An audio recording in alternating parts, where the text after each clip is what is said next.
So the big question is this: how are gigging musicians like us, who don't make any money streaming, who are spending money from our own pockets, how do we treat our music careers as online businesses in a way that lets us get our music and the things we believe in out to the world, yet still remain profitable? That is the question, and this podcast will give you the answer. My name is Jared Judge, and welcome to the Gigging Musician Podcast. Hey, gigging musicians.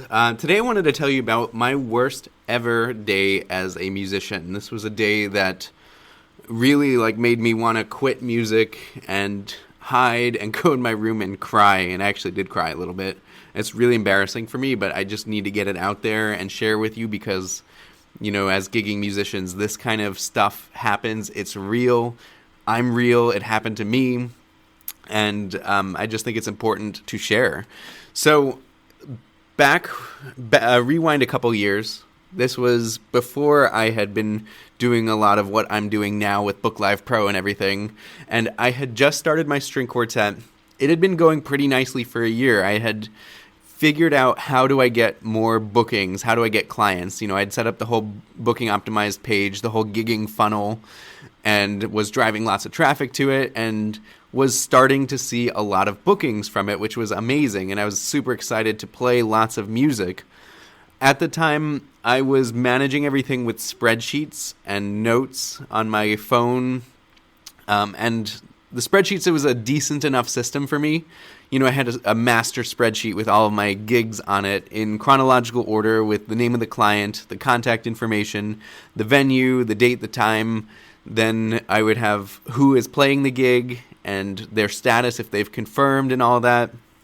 And so each time I got a new gig, I would add them to the spreadsheet, and then I would begin the planning process of reaching out to musicians with texting them saying, hey, Paul, are you available to play first violin on this gig September? So this one gig that really made everything really bad for me was in the summer of 2017-ish, I guess that sounds about right, 2017. It was June is when I booked it, and it was for September. And it was a wedding, and I booked it using one of my contracts. I'd emailed them a PDF, got them to sign it. They did a PayPal payment for me. I added it to the spreadsheet, and then I was excited because, we were gigging a lot. So fast forward a couple months to September, and it was a really beautiful day. It was starting to turn fall, and my wife and I, at the time we were just still dating, we went to an apple orchard, and I think it was called Apple Holler Farms or something like that, and we decided we were going to go apple picking on this beautiful September Saturday. And so we're out in the field. We've got those big sticks that you use to pull apples down and put them in a bushel so you can pick your own apples. It was so much fun. We were having a great time. Obviously it was a great date because she turned into my wife later. But all of a sudden, when I was picking an apple, I got a phone call on my phone. And when I saw the number that it was a wedding planner, I was like, oh shit. And yes, I do curse on this podcast from time to time, because when you get a call from a wedding planner on a Saturday, something went terribly wrong. So I answer it, and she says, Jared, where are you? And I had to clarify, what's going on? She said, you were booked for this wedding, and it's an hour and a half away from where you're currently picking apples. She didn't say that, but these are the thoughts going on in my mind. And I screwed up. Somehow, my spreadsheet failed me. I'm not sure exactly what happened. I might have gotten the date wrong, or, maybe the spreadsheet didn't save the way I thought it did. And I missed the gig. I didn't even plan the musicians for it. We had a signed contract and everything, but my spreadsheet failed on me, and I accept full responsibility for this. So I'm on the phone with her, and I say, I am so incredibly sorry. I will race home back to get there, but honestly, I'm an hour and a half away at an apple orchard. There's not much I can do right now. I feel terrible. I've let you down. I've let the bride and groom down. I've let their guests down and their family down. I let the venue down. I feel awful. And I really did feel awful. So I called around to all the musicians who were nearby. Nobody was available. I got a hold of the DJ that was at the event, and I asked, please, can you help me out here and play music for their wedding ceremony? And I will handle, I'll take all the backlash for it, because this is a serious thing. Missing a gig sucks. I felt so crappy. The DJ said yes, I got you. The DJ and I, we're great friends now. I really appreciate what he did for me then and what he continues to do for me. But I just couldn't believe it. I thought I was really organized with my spreadsheet system. I was making a living playing music, and this, not only did it mess up somebody's wedding, which that's something to already feel horrible about, it also potentially could destroy my reputation with this wedding planner, which it did. It could destroy my reputation with the venue and anybody else in the music scene there, because you just simply can't ruin somebody's once-in-a-lifetime day. And so immediately I was like, I can't be at this apple orchard anymore. People are having fun around me, and I'm feeling it's the worst day of my life. So we leave, we pay for our apples, and then on the car ride home, I'm crying.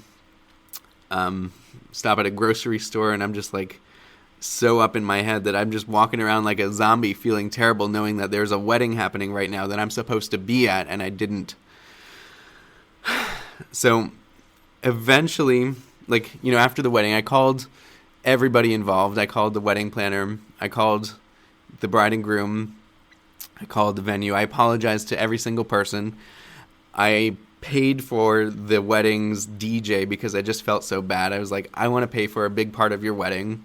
I obviously refunded them the money that they paid for my string quartet because, we didn't provide a service, but I wanted to do something special, which is why I offered to pay for their DJ.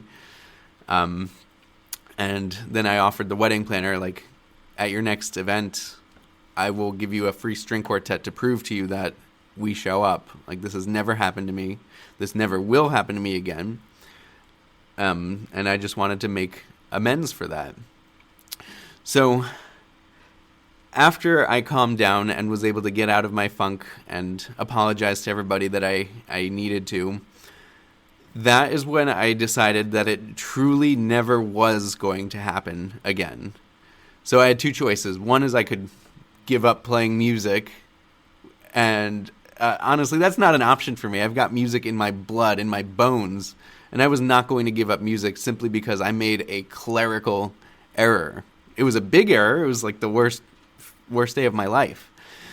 But I wasn't going to give up music. So then the second option I had, which was to create some sort of system for myself that prevented this from ever happening again. And that was when I started, I'm a software developer by hobby. That was when I realized I could automate not just the signing of contracts and things, not just the original scheduling of musicians. I could automate a system that tells me when I have gigs coming up and have I actually scheduled any musicians for this gig. And if I haven't, it's going to yell at me via phone, via email, and then in my string quartet, we use something called Slack, which is like Discord. It's like a messaging app. So I could automate having it yell at me over Slack saying, hey, you've got a gig in 2 months that you haven't actually started scheduling musicians for. Get on it right now, and then it'll actually start to schedule for me. And so I went on this journey to do that. I started coding. I spent many nights, very late nights, coding into the wee hours of the night, just making this automation system happening and starting to put my gigs into it. And sure enough, it starts to remind me, hey, you've got gigs coming up you haven't scheduled musicians for. Do you want to start doing that? And I'm like, heck yes. If I had this for that wedding in September at the apple orchard, I would have had musicians scheduled, and I wouldn't have even had to think about it. We wouldn't have been waiting till after the fact to find out that I made a huge screw up. It would have reminded me before the screw up could have even possibly happened. So I started using that, and instantly, it took a lot of work off of my plate.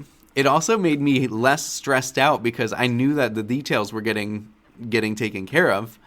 I saw visually in this app, which is now, that was the precursor for BookLive Pro.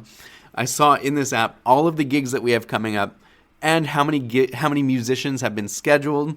If none have been scheduled for that gig and it's coming up, there's like a giant red exclamation point that says, hey, you got to get on this.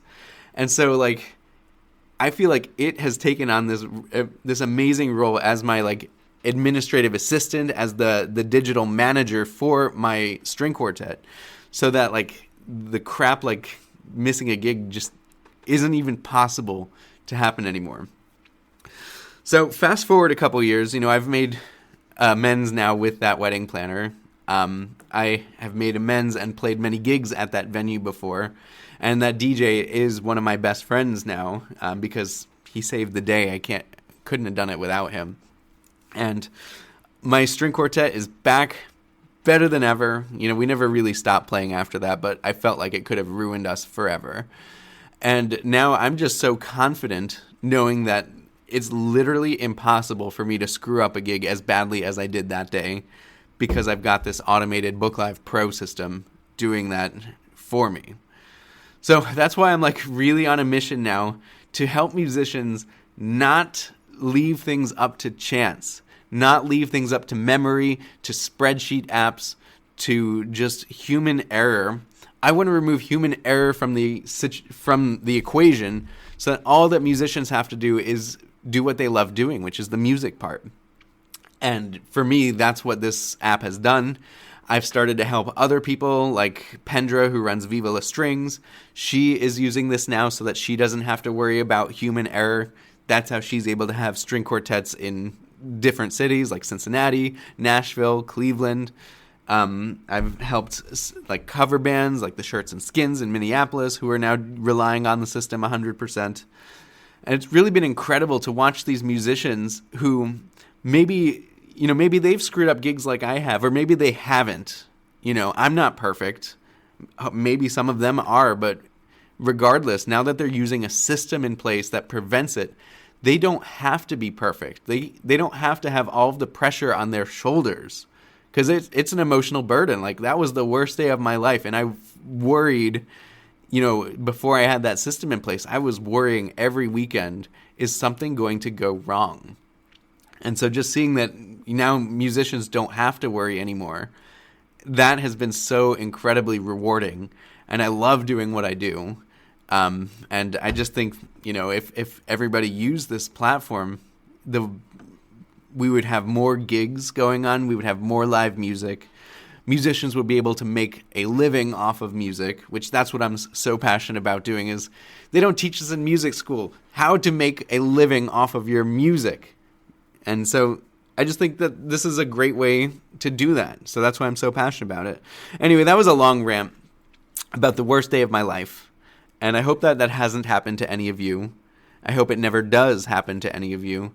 And if I can help you do that, then I would love to. So leave a comment, make sure you like and subscribe to this podcast. And if you're interested in taking the plunge, just seeing what it's like, sign up for the free masterclass, www.booklivepro.com/masterclass. I will show you how to implement something like this in your life so that you never have to worry about missing a gig. And it also does a ton of other cool stuff too. But you got to check it out at the masterclass. So thanks for listening to my rant. We'll see you next episode.